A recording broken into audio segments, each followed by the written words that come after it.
السلام علیکم ورحمۃ اللہ وبرکاتہ۔ بسم اللہ الرحمن الرحیم وبہ نستعین واصلی واسلم علی رسولہ الکریم وبعد، فاعوذ باللہ من الشیطان الرجیم، بسم اللہ الرحمن الرحیم۔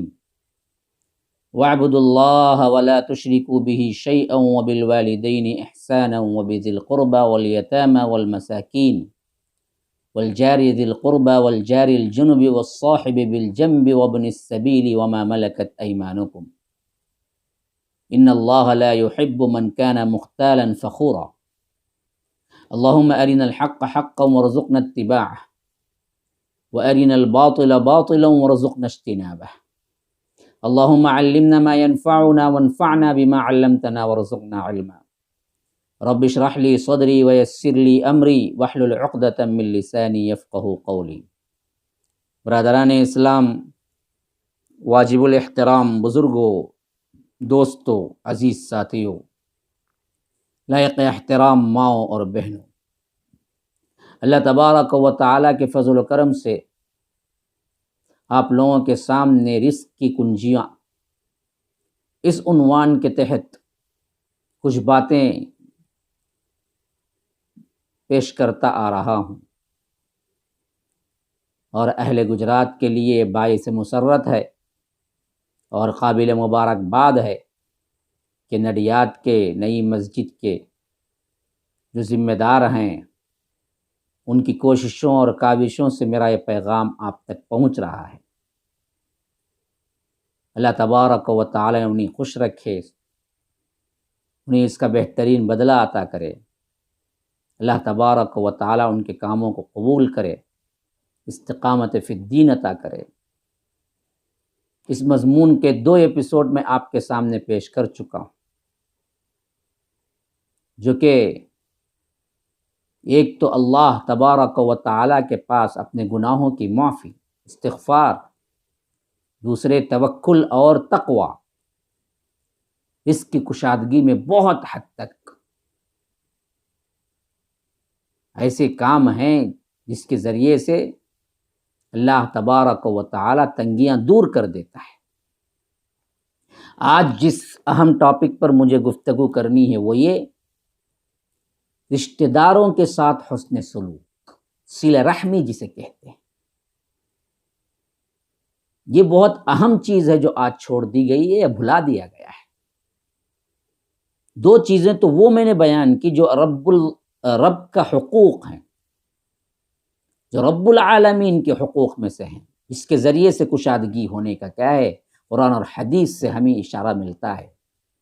لیکن آج جو بات میں آپ کے سامنے کر رہا ہوں وہ دراصل کیا ہے، خاص تمہارے اپنے ہاتھوں میں ہے، وہ ہے رشتہ دار اور صلہ رحمی ان کے ساتھ کرنا، وہ خاص کر جو خونی ہیں، جو خونی رشتہ دار، بھائی بہن، پھر اس کے بعد جو بھی آتے ہیں، ان کے ساتھ صلہ رحمی یاد رکھیے ایک ایسا اہم پوائنٹ ہے جس کے لیے اللہ کے رسول صلی اللہ علیہ وسلم نے خاص طور پر بتایا۔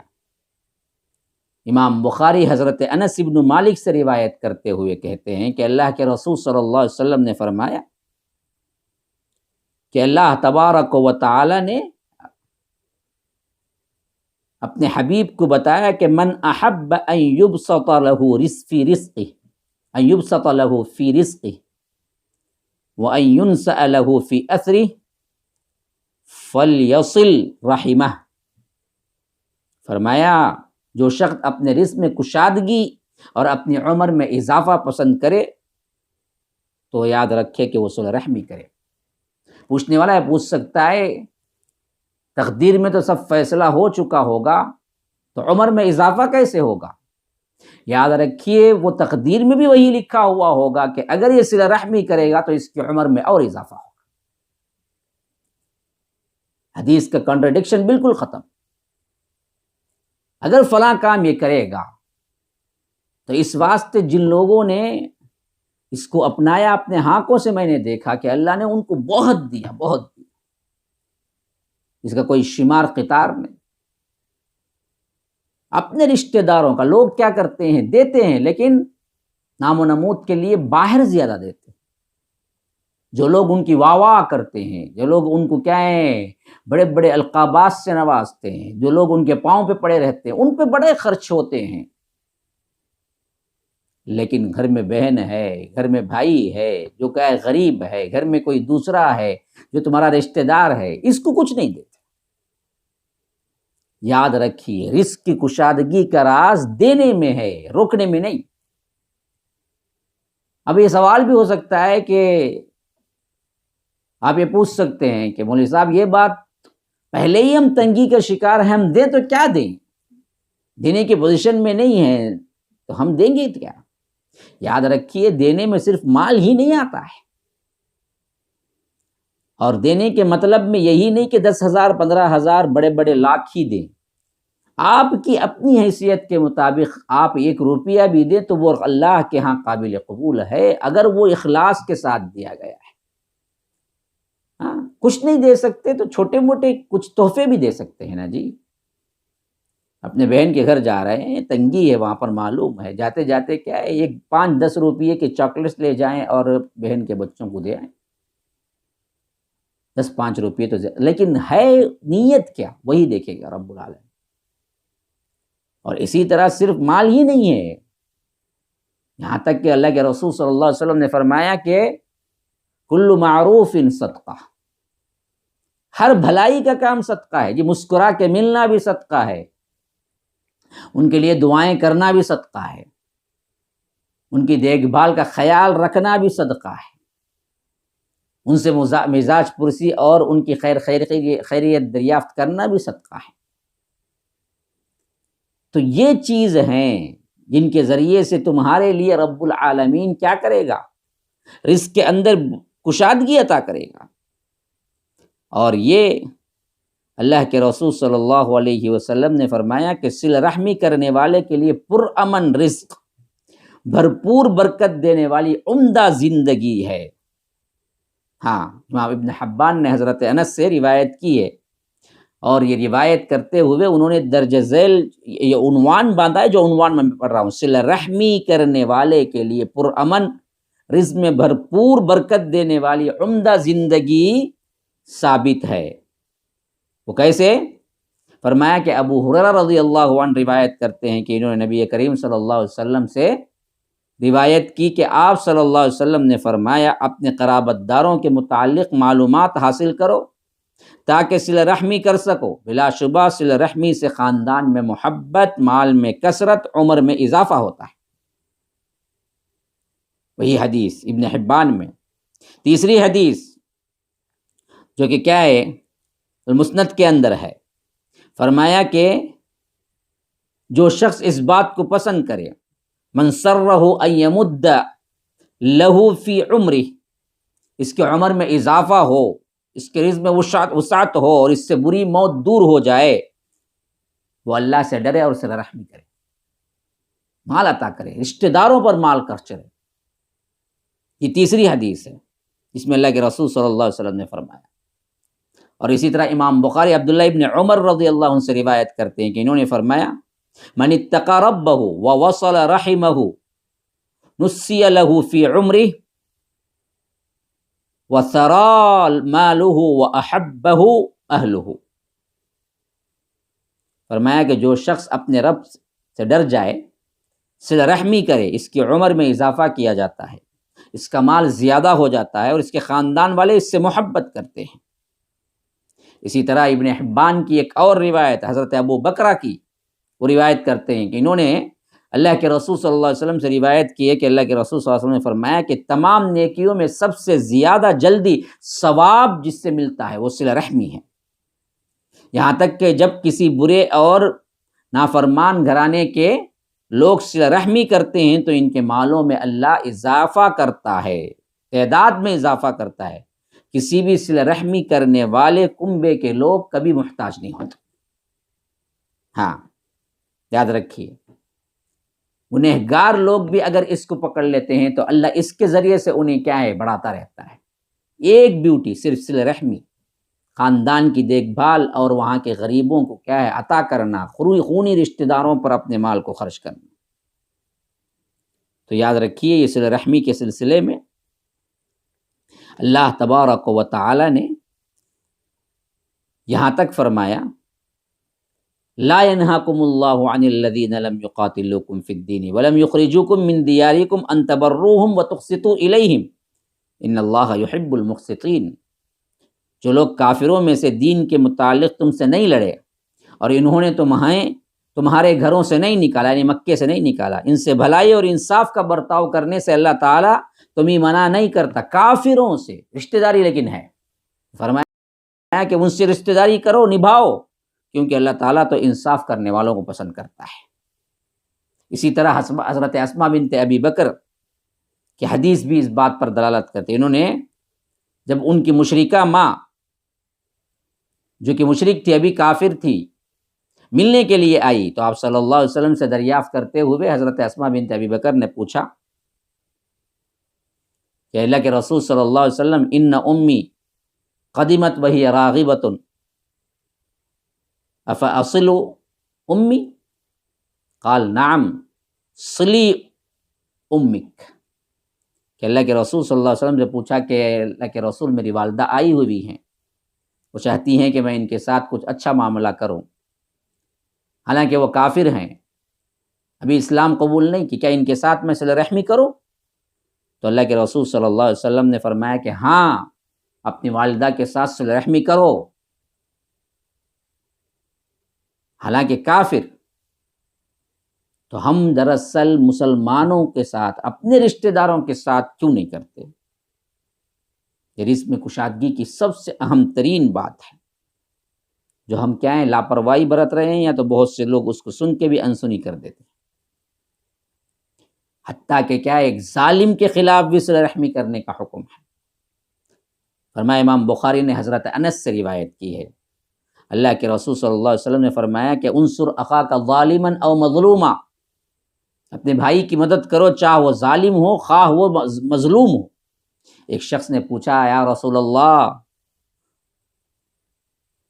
ہم کیسے ظالم کی مدد کریں؟ مظلوم کی مدد تو سمجھ آتی ہے، کہ فرمایا کہ اسے اس کے ظلم سے روکو، یہ بھی دراصل صلہ رحمی ہے، یہ بھی دراصل نیک کام ہے۔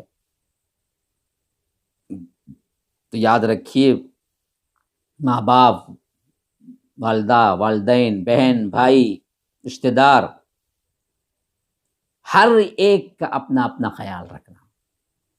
اللہ نے کچھ دیا ہے تو ان کو دینا، اس کے لیے جانا، اس کے لیے فکر کرنا، یہ صلہ رحمی ہے۔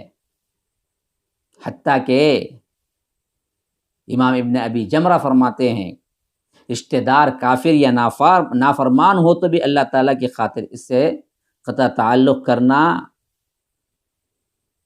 نہیں ہے، لیکن صلہ رحمی وہ کرتے رہنا۔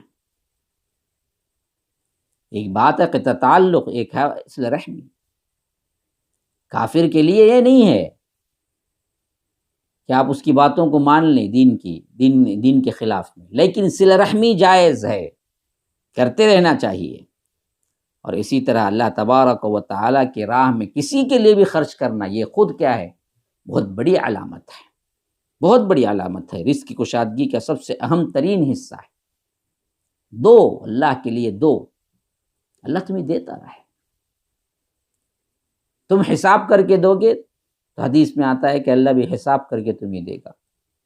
اور تم کو معلوم ہونا چاہیے کہ اللہ جب حساب کرنے پہ آیا تو پھر کیا ہے، کبھی غلطی نہیں ہو سکتی، ڈر جاؤ، یعنی گویا کہ بتایا گیا کہ تم بھی بے حساب دو، اللہ بھی بے حساب تمہیں دے۔ تم حساب کرنا شروع کر دو گے تو پھر تو کیا ہے، اللہ بھی حساب کر کے دینا شروع کر دے گا، تو پھر تو مسئلہ ہی ختم تمہارا۔ ایک حدیث میں فرمایا گیا کہ ارحموا من فی الارض یرحمکم من فی السماء، لوگوں زمین والوں پر تم رحم کرو، آسمان والا تم پر رحم کرے گا۔ حدیث کا الفاظ ہیں، بنی اسرائیل کا کوئی ایک شخص تھا جو جا رہا تھا، تو اس نے اچانک کیا دیکھتا ہے کہ ایک بدلی ہے، ایک ابر کا ٹکڑا ہے، اور اس بدلی کو حکم دیا جا رہا ہے کہ فلاں کھیت پہ جا کے برس، آدمی کا نام لے کے کہا جا رہا ہے کہ فلاں کھیت پہ جا کے برس۔ تو آدمی کو بڑا تعجب ہوا، ایسا نیک پارسا وہ ایسا کون سا ہے کہ اللہ حکم دے رہا ہے بدلی کو کہ خاص جگہ جا کے برس۔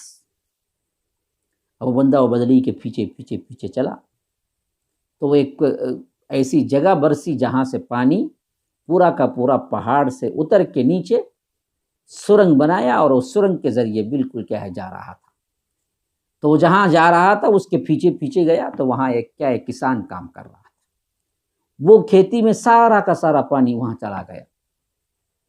تو اس نے دیکھا کہ یہاں نہ کوئی ولی ہے نہ کوئی کیا ہے بہت بڑا صالح ہے، وہ تو ایک کسان ہے جو اپنی مزدوری کر رہا ہے، آخر اس کے لیے پھر شک گزرا کہ یہ نہیں ہوگا، نام پوچھ کے دیکھ۔ اس نے کہا کہ بھائی یہ بتاؤ آپ کا نام کیا ہے؟ اس نے کہا کہ میرا نام وہ ہے۔ اب نام سنا تو وہی نام تھا جو ابر وہ بدلی کو حکم میں ملا تھا کہ فلاں کے پاس جا کے برس۔ نام تو میچ ہو گیا۔ اب ابھی پریشانی ہوئی اس بندے کو کہ ایسا کیا کام کیا اس نے جسے رب العالمین اس کی رزق کی کشادگی کے لیے آسمان سے ابر کو حکم دیا ہے کہ جاؤ۔ تو اس نے پوچھا دیکھو جی آپ کا اپنی زندگی کا معمول بتائیے،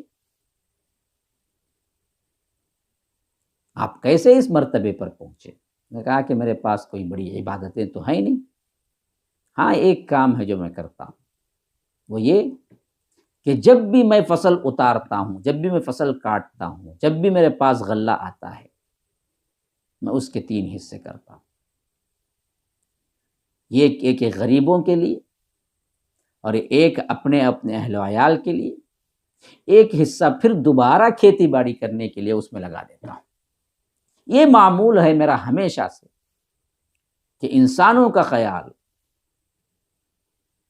مسکین کا، رشتہ داروں کا خیال، بقیہ جو بھی ہے وہ دوبارہ پھر لگا دیتا ہوں۔ تو وہ شخص کہتا ہے یہی وہ چیز جس کی وجہ سے کیا ہے بدلی کو حکم ملا، آسمانوں کو حکم ملا، ابر کو حکم ملا کہ پانی اس کو وہاں بھیجنا ہے تاکہ اس کی کھیتی لہلاتے کھیتوں میں تبدیل ہو جائے۔ تو آسمانوں میں اس کے رزق کے انتظام کی بات ہو رہی ہے، تو آپ بھی چاہتے ہیں کہ آپ کے لیے بھی آسمانوں میں انتظام ہو آپ کے رزق کے لیے، تو آپ کیا ہیں بندوں کے لیے آپ کشادہ ہو جائیں، صلہ رحمی کریں۔ اللہ تبارک و تعالیٰ کہنے سننے سے زیادہ عمل کی توفیق عطا فرمائے۔ اللہ تبارک و تعالیٰ ہم سب کو معاف فرمائے۔ رمضان المبارک کی ان راتوں میں جو رمضان المبارک کی رحمتیں برکتیں ہیں ان سب سے ہم کو مالا مال فرمائے۔